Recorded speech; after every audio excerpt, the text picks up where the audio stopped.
अदालतभित्र पूर्व गृहमन्त्री बालकृष्ण खाँडका तर्फको बहस जारी रहँदा बाहिर वकिल विरुद्ध भीषण नाराबाजी। काठमाडौँ जिल्ला अदालत परिसरबाट अखिल क्रान्तिकारीका अध्यक्षसहित 15 जना पक्राउ। इन्द्रजित राई र सानु भण्डारी बीच 2 करोड बार्गेनिङ भएको अडियो बाहिरियो। शरणार्थी प्रकरणबारे प्रधानमन्त्री प्रचण्ड, बरु सरकार छाड्छौँ तर भ्रष्टाचारीलाई उन्मुक्ति दिँदैनौँ।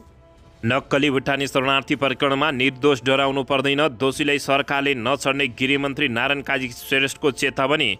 केही दिनमा समाजवादी मोर्चा घोषणा हुन्छ भन्दै केपी शर्मा ओली सुध्रिए, नेकपा एमालेलाई पनि ल्याउने प्रधानमन्त्री पुष्पकमल दाहाल प्रचण्डको भनाई।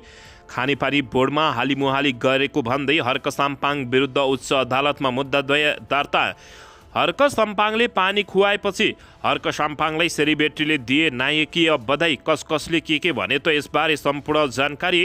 द्वन्द्वकालीन मुद्दा बल्झाएर देशलाई पुनः द्वन्द्वमा धकेल्न खोजिएको डाक्टर बाबुराम भट्टराईको भनाई। र राष्ट्रिय स्वतन्त्र पार्टीले गर्यो निकै ठुलो घोषणा। यता हर्क साम्पाङ विरुद्ध उच्च अदालतको अल्पकालीन अन्तरिम आदेश आएपछि जताततै निकै ठुलो स्तरको विरोध। हर्क साम्पाङका समर्थकहरू निकै उग्र। आखिर राष्ट्रपति रामचन्द्र पौडेललाई के भयो त यसबारे सम्पूर्ण जानकारी। शरणार्थी प्रकरणबारे आयो मुटु हल्लिने खबर। अब हेर्नुहोस् पुरा समाचार। दर्शकबिन नमस्कार, तपाईहरू यति बेला युवा नेपाली युट्युब च्यानल हेर्दै हुनुहुन्छ। दर्शकबिन, यदि हाम्रो च्यानल युवा नेपालीसँग अझै पनि सब्सक्राइब गरेर जोडिनु भएको छैन भने सब्सक्राइब गरी जोडिनुहोला, साथै सँगै रहेको बेल आइकनलाई दबाउन पनि नभुल्नुहोला। दर्शक महानुभावहरू, तपाईहरूले हामीलाई कहाँदेखि हेर्दै हुनुहुन्छ, कस्तो अवस्थामा हेर्दै हुनुहुन्छ, देशदेखि हेर्दै हुनुहुन्छ या विदेशदेखि हेर्दै हुनुहुन्छ? दर्शकबिन, यदि तपाईहरूले हामीलाई रेगुलर हेर्नुहुन्छ भने, रेगुलर र पहिलोपटक हेर्दै हुनुहुन्छ भने पहिलोपटक भने कमेन्ट बक्समा गई कमेन्ट गरी हाम्रो मेहनतको लागि एउटा सानो लाइक गर्न पनि नभुल्नुहोला। आउनुहोस् दर्शक महानुभावहरू, आजको पहिलो तथा विशेष खबरतर्फ लागौँ। दर्शकबिन, नक्कली भुटानी शरणार्थी प्रकरणमा दोषीलाई कडाभन्दा कडा कारबाहीको माग गर्दै आन्दोलनमा उत्रिएका नेत्रविक्रम चन्द विप्लवका कार्यकर्ताहरूलाई प्रहरीले पक्राउ गरेको छ। प्रहरीले काठमाडौँ जिल्ला अदालत परिसरबाट 15 जनालाई नियन्त्रणमा लिएको हो। नक्कली भुटानी शरणार्थी प्रकरणमा पक्राउ परेको पक्षमा कानुन व्यवसायीहरूले बहस गरेको भन्दै उनीहरूले अदालत परिसरमा नाराबाजी गरेका थिए। पक्राउ पर्नेहरूमा नेकपा निकट अखिल क्रान्तिकारीका केन्द्रीय अध्यक्ष प्रकाश साई सहितका दर्जनौं विद्यार्थी रहेको जानकारी प्राप्त भएको छ। दर्शक महानुभावहरू, अदालतभित्र बालकृष्ण खाँडको तर्फबाट बहस जारी रहेको अवस्थामा बाहिर वकिलहरू विरुद्ध नाराबाजी भएको हो। नक्कली भुटानी शरणार्थी प्रकरणमा पूर्व गृहमन्त्री बालकृष्ण खाँडका तर्फबाट बहस आज जारी रहेको अवस्थामा खाँडको पक्षका कानुन व्यवसायीले मंगलबारदेखि बहस सुरु गरेकोमा आज दोस्रो दिन पनि जारी रहेको छ। पहिलो दिन उनका तर्फबाट 10 वटा कानुन व्यवसायीहरूले बहस गरेकामा आज दोस्रो दिन वरिष्ठ अधिवक्ता रमण श्रेष्ठ खाती, गोपीकृष्ण घिमिरे र सुरेन्द्र महतोले बहस गर्ने अदालतका सूचना अधिकारीले जानकारी दिएका हुन्। दर्शकबिन, सोही अवस्थामा बाहिर भने झडपको स्थिति सिर्जना भएको हो।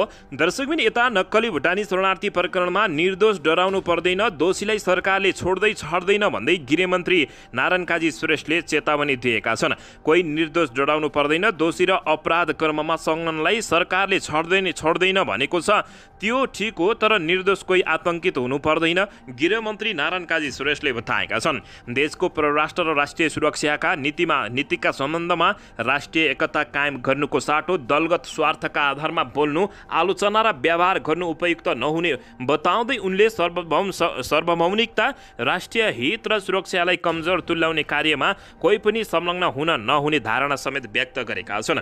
सशस्त्र प्रहरी बलको सीमा क्षेत्रको संख्या बढाउन कोसिस भइरहेको र समनिकटता आधारमा छिमेकीसँग असल मैत्रीपूर्ण सम्बन्ध कायम गर्न सरकार पनि उत्तिकै दृढ रहेको गृहमन्त्री नारायण काजी श्रेष्ठको भनाइरहेको छ।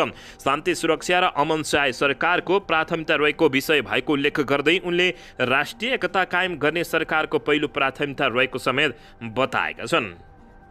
दर्शकबिन, यसैबीच यता नेपालीलाई भुटानी शरणार्थीको नक्कली परिचय पत्र बनाएर अमेरिका पठाउने नाममा ठगेको आरोपमा पक्राउ परेका डाक्टर इन्द्रजित राईले मुख्य योजनाकार सानु भण्डारीसँग पैसा लिएको अडियो सार्वजनिक भएको छ। तत्कालीन गृहमन्त्री रामबहादुर थापा बादलका सुरक्षा सल्लाहकार समेत रहेका राईलाई सानु भण्डारीले 2 करोड दिने भनिएको फोन रेकर्ड पाइरहेको छ। पक्राउ परेका दुवैजना र अरूहरूको थुनचेक बहस भइरहेको छ। यसअघि प्रहरीले पक्राउ परेका सानु भण्डारीबाट बरामद गरेको डायरीबाट डाक्टर राईले रकम लिएको खुलेको थियो।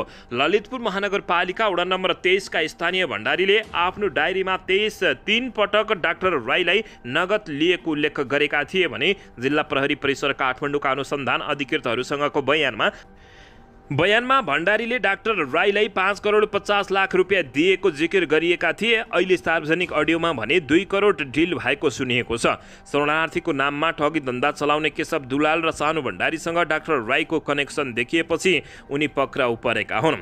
दर्शक महानुभावहरू, यसैबीच यता शरणार्थी प्रकरणबारे प्रधानमन्त्री पुष्पकमल दाहाल प्रचण्डले बरु सरकार छाड्छौँ तर भ्रष्टाचारीलाई उन्मुक्ति नदिने घोषणा गरेका छन्।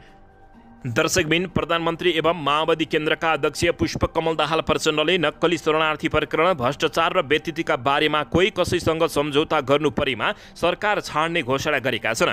पार्टीका दिवंगत नेता डीआर पौडेलको 34 स्मृति दिवसका अवसरमा प्रेस डाँडामा आयोजित कार्यक्रममा प्रधानमन्त्री प्रचण्डले भने कतिपयले आशंका गरेको देख्दछु, सरकार कतै झुक्छ कि सम्झौता गर्छ कि भन्ने, तर प्रष्ट रूपमा भन्न चाहन्छु सरकार मेरा लागि ठुलो कुरा होइन, ठुलो कुरा सुशासन हो, प्रधानमन्त्री प्रचण्डले बताएका छन्। जनताको सेवा गर्नु हो, भ्रष्टाचार निर्मूल पार्नु, सरकार दृढतापूर्वक अगाडि बढ्छ, कहीँ सम्झौता हुँदैन, झुक्दैन उनले बताएका छन्। त्यसअघि आज माओवादी केन्द्र निकट पत्रकारहरूको संगठन प्रेस सेन्टर नेपालको टोलीसँग बालुवाटार स्थित निवासमा भएको भेटघाटमा पनि प्रधानमन्त्री प्रचण्डले भ्रष्टाचार विरुद्ध लड्दै सरकार छाड्न परे पनि परोस् भनेर सोचिएको बताएका छन्। उनले भने भ्रष्टाचार र व्यतिथि विरुद्ध लड्दै बरु सरकार गइ जान्छ भन्ने सोचिएको छ। के यो विषयमा गलत सम्झौता गर्नुभन्दा बरु सरकार छोड्नु र जनतामा जानु बरु लाभदायक हुन्छ भन्ने मेरो बुझाइ रहेको छ, प्रधानमन्त्री पुष्पकमल दाहाल प्रचण्डले बताएका छन्। उनले यति बेला आफू सांसदमा वान मेयर आर्मी जस्तो हुनु परेको समेत बताएका छन्। दर्शकबिन, यसैबीच फेरि नयाँ नेकपा जन्मिने प्रधानमन्त्री पुष्पकमल दाहाल प्रचण्डले बताएका हुन्। प्रधानमन्त्री एवं नेकपा माओवादी केन्द्रका अध्यक्ष पुष्पकमल दाहाल प्रचण्डले समाजवादी क्रान्तिकारीका लागि व्यापक समाजवादी संयुक्त मोर्चाको तयारी भइरहेको बताएका छन्। माओवादी केन्द्र जिल्ला सामान्य समिति दाङद्वारा आज आयोजित अगुवा कार्यकर्ता भेटघाटलाई सम्बोधन गर्दै प्रधानमन्त्री प्रचण्डले समाजवादी मोर्चा हुँदै नयाँ नेकपासम्म पुग्ने गरी पहल कदमी लिएको बताएका छन्। दर्शकबिन, यसैबीच यता राप्रपामा आबद्ध भूतपूर्व सैनिकहरूले प्रधानमन्त्री प्रचण्डलाई खुकुरीले छप्काइदिने चेतावनी दिएका छन्। राष्ट्रिय प्रजातन्त्र पार्टी निकट राष्ट्रिय प्रजातान्त्रिक भूतपूर्व सैनिक सङ्गठनमा सहभागीहरूले प्रधानमन्त्री पुष्पकमल दाहाल प्रचण्ड विरुद्ध हिंसक नाराबाजी गरेका छन्। जेठ 27 र 28 गते काठमाडौँमा सम्पन्न सङ्गठनको एकता प्रथम महाधिवेशनमा सहभागी पूर्व सैनिकहरूले प्रधानमन्त्री दाहाल विरुद्ध हिंसक नाराबाजी गरेका हुन्। उनीहरू प्रधानमन्त्री दाहालले अहिलेको व्यवस्था ल्याएर देशलाई कंगाल बनाएको भन्दै राष्ट्र संस्थाको पक्षमा वकालत गरेका थिए। यसैबीच उनीहरूले देश बेच्न पाइँदैन, ल्याउ भूपू खुकुरी ल्याउ, प्रधानमन्त्री प्रचण्डलाई छप्काइदेऊ भन्दै नाराबाजी समेत गरेका थिए। महाधिवेशनले अवकाश प्राप्त महासेनानी प्रकाश जन कार्कीको अध्यक्षतामा 11 पदाधिकारी र 51 सदस्यीय कार्य समिति सर्वसम्मत चयन गरेको जानकारी प्राप्त भएको छ। कार्यक्रममा राप्रपाका अध्यक्ष राजेन्द्र लिङदेल सहभागी भएर नवनिर्वाचित कार्य समितिलाई बधाई तथा शुभकामना दिएको समेत बताएका छन्। जीवनको लामो समय देशभक्तपूर्ण सैनिक सेवामा बिताएका अवकाश प्राप्त सैनिकहरूले बाँकी जीवन र देश समाजका लागि समर्पित गर्नुपर्ने समेत बताएका हुन्। दर्शक बहिन, यसैबीच यता विराटनगर उच्च अदालत विराटनगरले धरान उपमहानगरपालिकाका प्रमुख मेयर हर्क साम्पाङ विरुद्ध दायर रिटमा अल्पकालीन अन्तरिम आदेश जारी गरेको छ। अध्यक्ष विहीन रहेको धरान खानेपानी बोर्डको सदस्य मात्र रहेका हर्क साम्पाङले नियम विपरीत अध्यक्ष सरह काम गर्दै आएको भन्दै दायर रिटमा उच्च अदालतले अल्पकालीन अन्तरिम आदेश जारी गरेको छ। अदालतका न्यायाधीश भूमारी बाबु श्रेष्ठको इजलासले दुवै पक्षलाई छलफलका लागि जेठ 32 गते बोलाएको छ। हर्क साम्पाङ विरुद्ध खानेपानी बोर्डका सदस्य विजय श्रेष्ठ लगायतले उच्च अदालत विराटनगरमा रिट दायर गरेका थिए।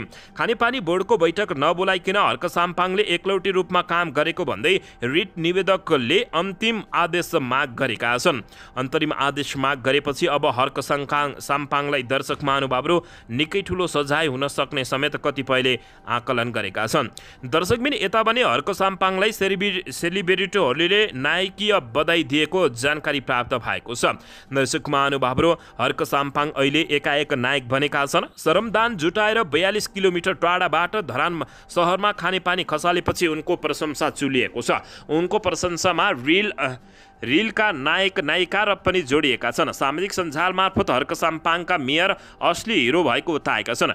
पानी खसालेपछि मुस्कुराएका हर्क साम्पाङको तस्बिर सेयर गर्दै छक्का पन्जा फेमेन्ट अभिनेता दीपक राज गिरीले लेखेका हुन्, हो यस्ता फोटोले चाहिँ आनन्द दिन्छ।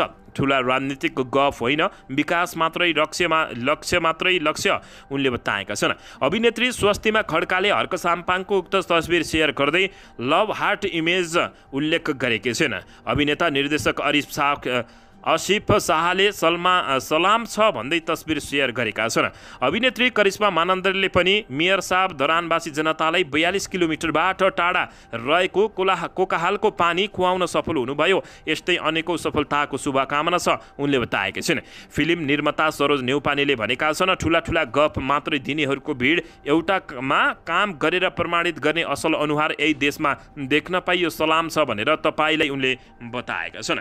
दर्शक महानुभावहरू, हर्क साम्पाङ विरुद्ध लाग्ने र हर्क साम्पाङको सपोर्ट गर्नेहरूलाई तपाईहरूले के भन्न चाहनुहुन्छ?